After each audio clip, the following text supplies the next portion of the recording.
I'm here north of the river in the Kansas City area in Liberty at a new stamping plant where Ford workers make Ford Transit vans. It's actually a new model for the company. Now, as you can see behind us, auto workers are starting to pile in here. It's not every day the commander-in-chief clocks in for your shift. Now, you look at the total number of recruits in this class, and it is pretty staggering how many come from the South. More than half of this class comes from southern states, and if you add Texas into that mix, then 14 of the 22 players in this year's class so far come from southern states. Healthcare.gov webpage opened up to the public on October 1st, but I tried to log on this morning and encountered the same issue millions of Americans have had with this site. Now, I was able to get to this page after a few minutes, which allows me to set up an account. That step appears to be moving faster, but some are still having problems using their accounts to enroll for coverage. The Missouri Children's Initiative would give Missourians a 50% state tax credit when they donate to an educational foundation. For example, if you donated $1,000 to a foundation supporting public school programs, you would get a $500 state tax credit.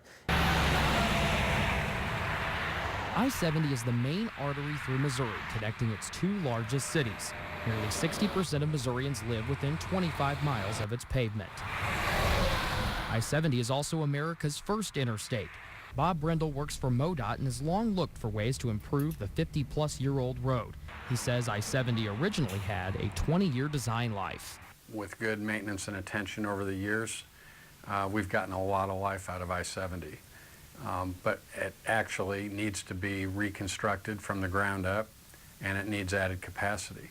Brindle says the state spends $70 to $90 million annually to maintain I-70, but MoDOT needs more money to rebuild and widen it. But without a new funding source, MoDOT will have to stick to fixing the road's current footprint instead of building for the future. You've been paying higher prices at the pump in recent years, but the state's transportation coffers are not seeing more money as a result. State and federal fuel taxes have remained flat, which means they haven't increased as an overall percentage of your gas bill. And also overall fuel consumption is down as consumers are driving fewer miles and driving more fuel-efficient vehicles. Members of both parties supported a bill in the last legislative session which would have allowed voters to decide whether to increase the state sales tax rate by 1% to pay for road improvements. But Republican Senator John Lamping filibustered the proposal, saying elected officials should solve the transportation funding crisis instead of punting to voters. Lamping says he's surprised Missouri does not decide to allocate some of its discretionary spending to a fund dedicated to building roads.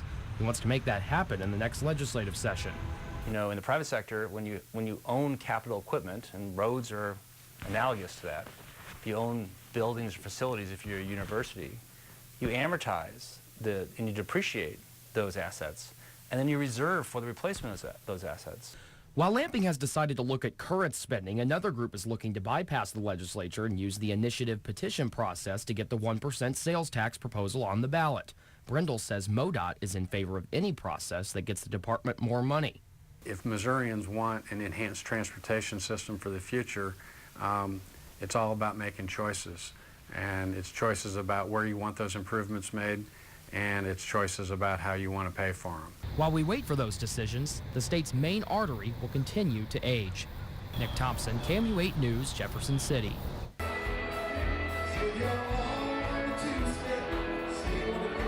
They say if you want to play in Texas, you've got to have a fiddle in the band.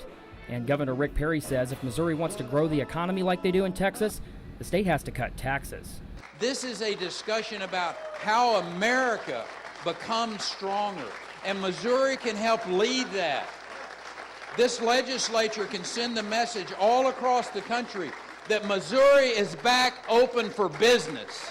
Hundreds of conservative activists gathered in Chesterfield tonight, and like House Speaker Tim Jones, they want to see changes to a tax system that has been the same for almost a century.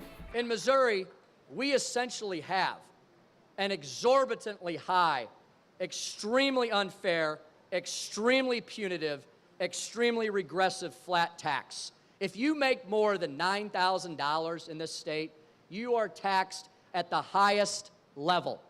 Jones will bring the tax cut fight back to Jefferson City next month, where he needs 109 votes to override Nixon's veto.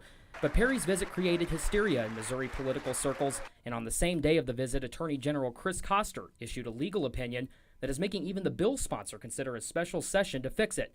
Jones says he is willing to extend that olive branch to call a special session, as conservatives are willing to take on the man they call Wrong Way Jay to get tax relief for Missourians. In rural Missouri, thousands of workers are digging into the soil and rock to funnel fossil fuel through the Show Me State. They're laying the Flanagan South Pipeline, which will carry crude oil from the tar sands of Canada to the refineries of the U.S. Gulf Coast. The workers need a place to stay and hearty meals after long workdays.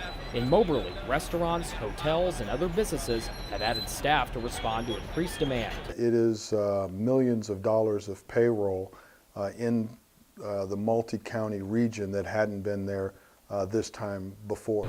When finished, the pipeline will carry 600,000 barrels of crude oil per day.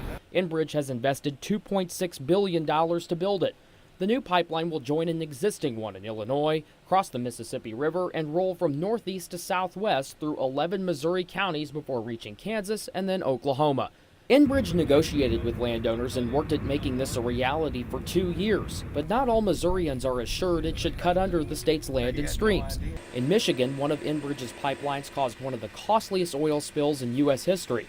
The Army Corps of Engineers approved the Flanagan South Pipeline using a speedy approval process called a nationwide permit, which does not require public comment and deems a project will have minimal environmental impact. What they're doing right now is they're trying to... In St. Louis, one attorney is suing the Corps for not disclosing to him how the project got approved and questions why the Corps treated each stream crossing as a separate project. But when you add the whole thing up, and 2,000 stream crossings and 600 miles of pipeline, that's not a minimal project. That's a major project that should be subject to stricter regulation and a little public scrutiny. After the dust settles and the workers leave next year, environmental groups say Missourians will be left with volatile infrastructure. Overall, Enbridge says Missourians have been very supportive of the project because they are seeing what energy independence looks like. We're getting this crude from a North American source, which is helping us not rely on those more volatile sources from overseas. And so consumers understand there's a larger demand and therefore the need for this additional infrastructure. The construction phase will last less than a year, taking that specific economic boost with it. But the company says this pipeline is a symbol of how America can re-energize for the future. Nick Thompson, KOMU 8 News, Johnson County.